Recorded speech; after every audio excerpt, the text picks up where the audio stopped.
ከበሻሻ እስከ መናገሻ ከአባ ጅፋር ሀገር እስከ 4 ኪሎ ስልጣን መንበር ሲአይኤ ባካፕ ያለው ኢህአዴግ ቤት ኢንሳይደር ሆኖ ያደገ ኢንሳ የሚባል ግዙፍ ተቋምን የገነባ በቀላሉ ሊገረሰስና ሊጣል የማይችል ቀጣይ እርምጃዎቹና አካሄዱ የማይገመተው የምስራቅ አፍሪካ ግዙፍና አደገኛው መሪ ክቡር ዶክተር ጠቅላይ ሚኒስትር አብይ አህመድ አሊ ከኦርቶዶክስ እናቱ ከሙስሊም አባቱ እርሱ ደግሞ የፕሮቴስታንት እምነት ተከታይ መሆኑ ወደ ስልጣን ሲመጣ ይሄ ማለት በቀላሉ አገሪቱን በሃይማኖት ጸብ አስነስተ አፈራርሳለሁና ድምጥማጥ ውስጥ ተከታለው ማለት በፍጹም አይታሰብም።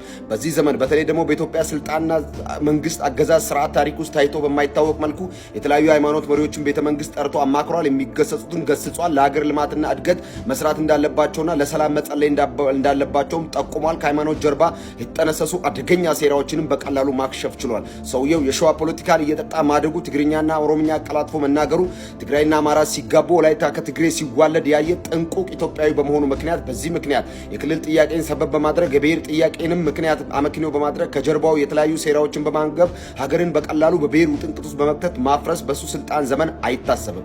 ሶማሌ ክልል የአብዲሌ ቅልብ ሚሊሻዎች ህዝቡን ሲያስጨንቁ፣ እናቶችን ሲያስለቅሱ፣ የእናቶችን መቀነት በኃይልና በስልጣን ሴቶችን የደፈሩ ሲያስጨንቁ ስልጣን ላይ ከመጣ በኋላ ያንን ቅልብ ሚሊሻ ሰንሰለት በቀላሉ በጣጥሶ ሶማሌ ክልልን ዛሬ ወፍ የማይበርባት ፍጹም ሰላማዊ ክልል ማድረግ በቀላሉ ችለዋል። አፋር፣ ቤንሻንጉል፣ ሶማሌ፣ ወላይታና ባህር ዳር፣ ጎንደር የተለያዩ ቦታዎች ላይ ተዟዙሯል። 1 ለ5 በሚባል እኩይ አደረጃጀት ከፌደራል እስከ ቀበሌ ያለውን ይህንን ሰንሰለት ለመበጣጠስ የተለያዩ አገሪቱ ክፍሎች ላይ መሄድ ነበረበትም። ህዝባዊ ስብሰባዎችን በማድረግና ህዝባዊ ድጋፎችን ማከማቸት ነበረበት። ምክንያት የኢትዮጵያ ስልጣን ላይ ከመጣ በኋላ በቀላሉ ለመጣል የሚሞክሩ እንደ ተራ ፑፔት ያዩና እነሱ እንዳስቀመጡት አይነት ዝም ብሎ ሲቪሊያንስ የመሰላቸው በርካታ ሰዎች ነበሩ። ሀገር ተፈጥሯዊና ሰው ሰራሽ አደጋ ከፊት ለፊቷ ሲጋረጥባት እንዴት መፍታት እንዳለበት የሚያውቅ ኮርኔል መሆኑን የዘነጉ ማስ ስፖርትና የተለያዩ ፓርኮችን ለህዝብ የሚጠቅሙ ፕሮጀክቶችን ሲያስመርቅ የናቁ ሰዎችን ለማስታወስ ያክል ሱፉን አስቀምጦ ቦኔቱን ታጥቆ መሳሪያውን በጡንቻው ላይ አድርጎ ሀገርን ለማፍረስና ሉዓላዊ ማንነቷን ለመደርሰስ የወጡ ሰዎችን ዳራስ ይዟል። የርዝራዥ ሽማግሌዎችንም እድሜ ባጭሩ መቅጨት ችሏል። ክቡር ዶክተር ጠቅላይ ሚኒስትር አብይ አህመድ አሊ ስልጣናቸውን በቀላሉ እንነጠቃለን ብሎ ያላሰቡ ሽማግሌዎችና የሴራ ፖለቲከኛ ጠንሳሽ የምስራቅ አፍሪካ አደገኛ የአመጽ ቀስቃሽ ሽማምንት በወቅቱ በስልጣናቸውን በማጣታቸው ምክንያት በተለያዩ አገሪቱ ክፍሎች ላይ የተለያዩ አመጾችና ህዝባዊ ተንኮሎችን ቀስቅሷል።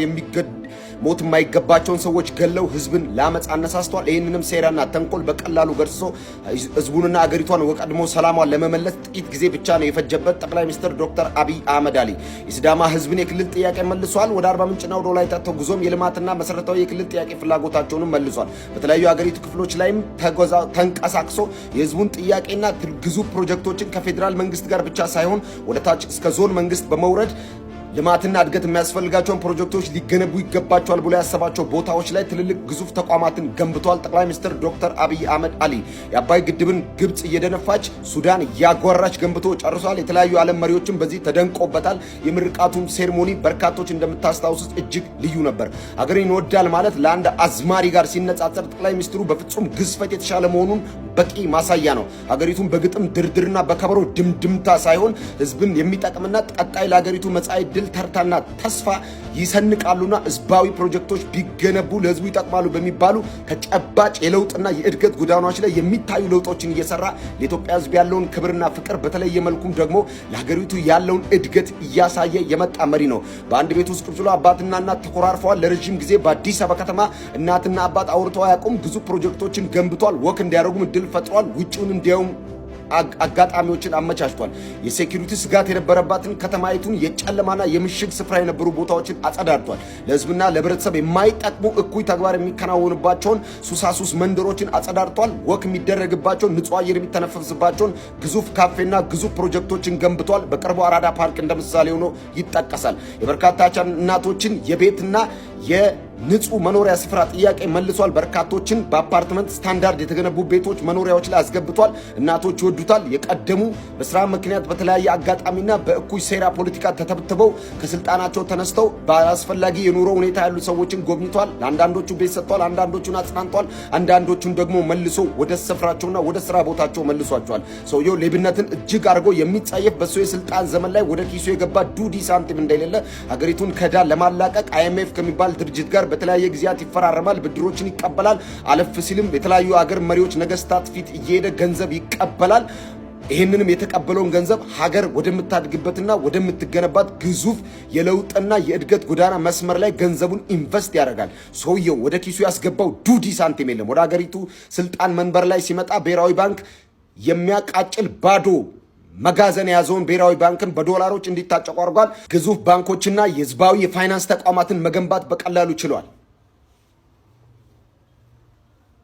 ተቋማት ግንባታም ስሙ በክፉ አይነሳም። ጠንቋይ ቤት የሚመስሉ ኢትዮጵያ ውስጥ ያሉ መስሪያ ቤቶችን እንደ አዲስ አደራጅቷል። ስራ ቦታቸውና ቢሮአቸውን ሰራተኞቻቸውን የሚወዱ የስራ ኃላፊዎች እንዲኖሩ አድርጓል። በተለያየ ምክንያት ለቀበሌ በስራ ጉዳይ ሲዋክና ሲዋከብ ገንዘቡን ሲበላ የነበረን የህብረተሰብ ክፍል በመታወቂያ በመንጃ ፍቃድ እድሳት በተለያዩ ህብረተሰብ መስጫ አገልግሎት ተቋማት ላይ በሙስና ተተብትቦ የነበረን ህዝብ ለማላቀቅ መሶብ የሚባል ሁሉም በአንድ ማቀፍ ያዘ ግዙፍ ተቋምና አዲስ የስራ አሰራር ዘዴ ዘይዷል። ምንም ደግሞ በቀላሉ አሁን በቅርብ የተመረቁ በባስ አገልግሎት የሚሰጡ ህዝባዊ የመንግስት አገልግሎት መስጫ ተቋማትንም በቀላሉ ወደ ህብረተሰቡ ተዳርሰው ህዝቡና መንግስትን በቀላሉ ከሙስናና ከብልሹ አሰራር የጸዳ ህዝባዊ አገልግሎት መስጫ ተቋማት እንዲኖሩም በብዙ ለፍቷል፣ በብዙ ጥሯል። ክቡር ዶክተር ጠቅላይ ሚኒስትር አብይ አህመድ አሊ ጠላቶቹ የሚንቁትና ስድቡን እንደ አድቫንቴጅ ይጠቀማል። እነሱ አስበው ሳይቆሙ እሱ ማሰብ ይጀምራል። ቀጣይ እርምጃው በፍጹም አይገመትም። ለሀገር ጉዳይ ላይ ለሰከንድ ሽርፍራፊ አይደራደርም። በኢትዮጵያ ጥቅምና በብሔራዊ ኢንተረስት ከመጣቸው የማይደራደር ሰው መሆኑ ሰውየው በወታደር ቤት ማደጉ በቂ ማሳያ ነው። እናቱን እጅግ እንደሚወድ ስልጣን ላይ በመጣ የመጀመሪያ ቀን ተናግሯል። ለባለቤቱ ለልጆቹም ያለውን ፍቅር ተናግሯል። ይሄ ማለት በቀላሉ ወደ ስልጣን ከመጣ በኋላ የሴቶችን የፖለቲካ ንቁ ተሳትፎ በተለያዩ ሚኒስተር መስሪያ ቤቶች ላይ እስከ ሹማምንት ድረስ በማድረግ ሴቶችን በፖለቲካ አሳትፏል። ሀገሪቱ በሴት ተመርታም ደግሞ ብቁ ለውጥና ተጨባጭ እድገት እንደሚመጣም በቂ ማሳያ ነው። ይሄ ማለት በጾታ ልዩነት ተነስተ አብይ አህመድን ስልጣኑን ለመጥበጥና ሀገርን ለማተራመስ መሞከር በፍጹም በሱ የስልጣን ዘመን አይታሰብም። በሴኩሪቲ አቅሟ በምስራቅ አፍሪካ ግዙፍ ኢትዮጵያን ለመገንባት እየታተረ ነው የሚገኘው። ሻዕቢያ በተለያዩ ጊዜያት ሀገሪቱ ላይ የጠነሰሰውን ጥንስስ በቀላሉ በጣሶ ጥሏል። አብሯቸው በአንድ ወቅት መስራቱን የዘነጉ ሰዎችም ንቀውታል፣ አጣጥለውታል። ንቀታቸው እንደ አድቫንቴጅ ተጠቅመዋል። እነሱ ማሰብ ሲያቆሙ እሱ ማሰብ ጀምሯል። ጠቅላይ ሚኒስትር ዶክተር አብይ አህመድ አሊ ባለፉት 8 ዓመታት በስልጣን ጊዜ ውስጥ ከመጣ በኋላ በተለያዩ ጊዜያት ላይ የተነሱ አመጾችን በቀላሉ ማርገብ ችሏል። ህዝባዊ ጥያቄዎችን መልሷል። የኑሮ ውድነት ጋር ተያይዞ የሚነሱ ጥያቄዎችን ለመመለስ በርካታ የግብይት ስርዓቶችና ፍትሃዊ የሆነ የህብረተሰብ አገልግሎት መስጫ ተቋማትን ለመገንባት እየታተረና እየደከመ ይገኛል።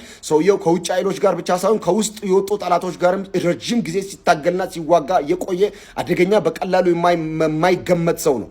ጠቅላይ ሚኒስትሩ ወደ ስልጣን ከመጣ በኋላ በእናውቀዋለና በትውቅና በተለያዩ ምክንያቶች ከጀርባው ሆነው ወንጀልና ህገወጥ ስራ ሊሰሩ የነበሩ ሰዎችን ሲያስርና ህገወጥ መሆናቸውን ለህግ ሲያጋልጥ ሰውየው በቀላሉ የሚገመት መሪ አለመሆኑን በቂ ማሳያ ነው። ክቡር ዶክተር ጠቅላይ ሚኒስትር አብይ አህመድ አሊ 8 ዓመታት በለውጥና በሂደት ጎዳና ከዚህ በኋላ ለሚኖሩም ደግሞ ዓመታት ከእግዚአብሔር ጋር የተሻለች ሀገር ለመገንባት በብዙ የሚታተርና በብዙ እየለፋ ያለ መሪ ስለሆነ በዚህና በብዙ ምክንያት ደግፈዋለሁ። ኢትዮጵያን ስለምወድ የሀገሬ መጻኢ ዕድል በሰላምና በእድገት ላይ የተመሰረተ እንዲሆን ስለሚፈልግ ከዚህ ሰውዬ ጎን ለመቆም እንደ አንድ ዜጋ እገደዳለሁም የውዴታ ግዴታ